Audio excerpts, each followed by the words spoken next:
Horus avait tendu la main aux puissances les plus sauvages du War. Dans les profondeurs de l'immatérium, là où régnait la contradiction, la cruauté et la folie, il avait réveillé des forces anciennes, affamées et insatiables. Il n'était plus un simple guerrier, ni même un primarque. Il était devenu le vecteur d'une volonté dévorante, une entité symbolique que certains murmuraient sous le nom de Molech. Et de ce culte silencieux, il en était le prêtre, le visage et le bras armé. Toutes les parts de lui autrefois dispersées, sa colère, son ambition, son orgueil, mais aussi sa force, sa ruse et sa volonté, s'étaient unies en un seul faisceau brûlant. Désormais, il n'y avait plus qu'un seul but. Et ce but, lui aussi, portait la marque de l'horreur. Écraser l'Imperium et renverser son père, l'Empereur. Plus rien ne le retenait.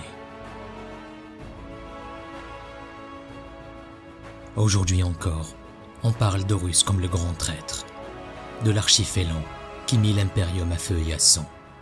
Mais parfois, une autre question murmure dans les recoins des archives oubliées. Était-il réellement l'auteur de sa chute, ou simplement une victime de plus, broyée par une guerre commencée bien avant lui? Ce que l'empereur fit ce jour-là, ce qu'il réveilla, marqua plus d'un destin, et peut-être même le sien.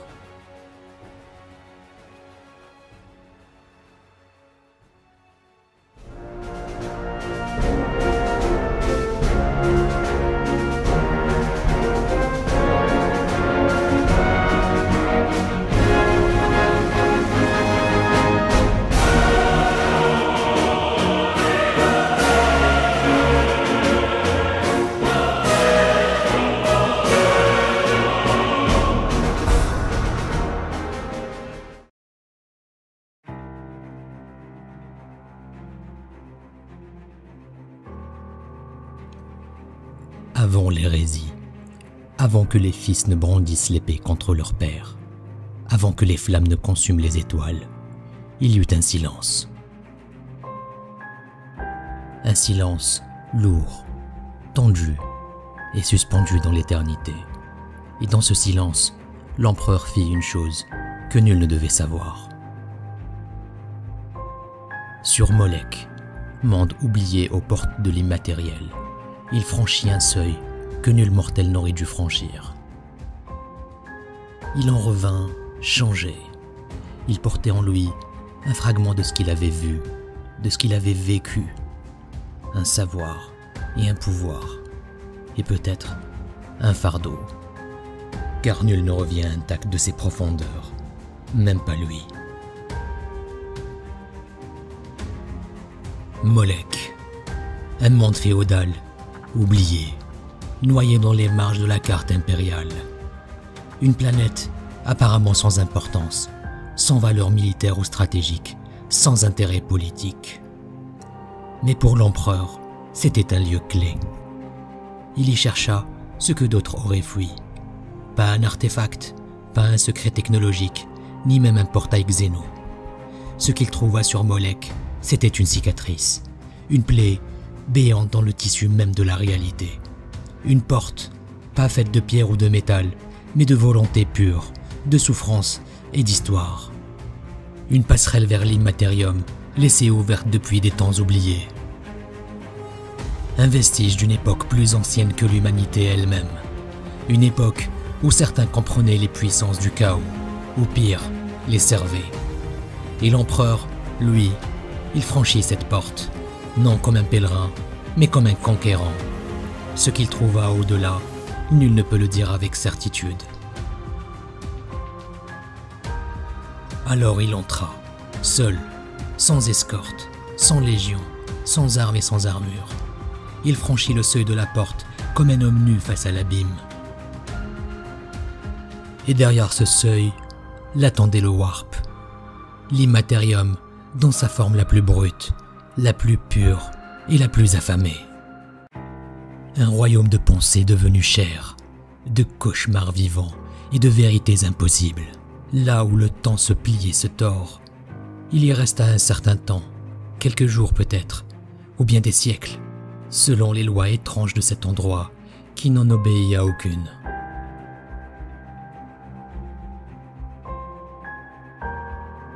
Il y vit les puissances du chaos. Il vit leurs formes, leurs promesses et leurs mensonges. Il vit la vraie nature du pouvoir, et il le refusa. Il ne se prosterna pas, il ne négocia même pas, il combattit. À la seule force de sa volonté, il repoussa ce que d'autres auraient adoré. Il affronta les entités qui se nourrissaient de la peur et de la haine, et par un acte d'esprit pur, il leur arracha ce qu'elles n'accordent qu'à ceux qui se soumettent, un fragment de leur pouvoir, une étincelle, un feu volé tel Prométhée défiant le Panthéon. Lorsqu'il revint, il était changé. Porteur d'un savoir interdit qu'il utiliserait pour perfectionner les primarques, le trône d'or et le projet de la toile, dans l'espoir de libérer l'humanité de sa dépendance au Warp. Plus puissant que jamais, mais ce pouvoir avait un prix et un poids dont même lui ne parlait jamais. En franchissant la porte, l'empereur fit bien plus qu'arracher un fragment de vérité. Il transgressa une limite ancienne, une frontière que nul ne franchit impunément. Et dans les profondeurs de l'immatérium, les regards se tournèrent vers lui, non avec crainte, mais avec haine. Une haine froide, patiente et infinie. Ce jour-là, quelque chose se mit en marche. Un lent jeu, cruel et silencieux. Les puissances du chaos n'attaquent pas de front. Elles corrompent, elles séduisent et attendent. Et dans l'ombre laissée par cet affront, elles trouvèrent un nom.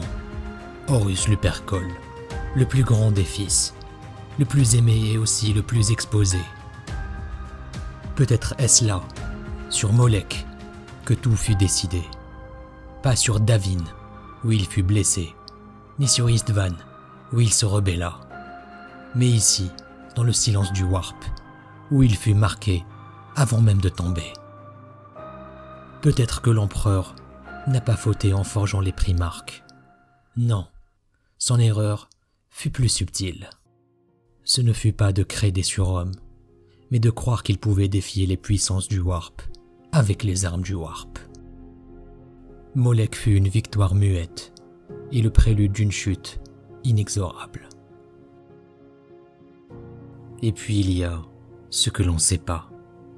Combien de fois l'empereur est-il revenu sur Molech?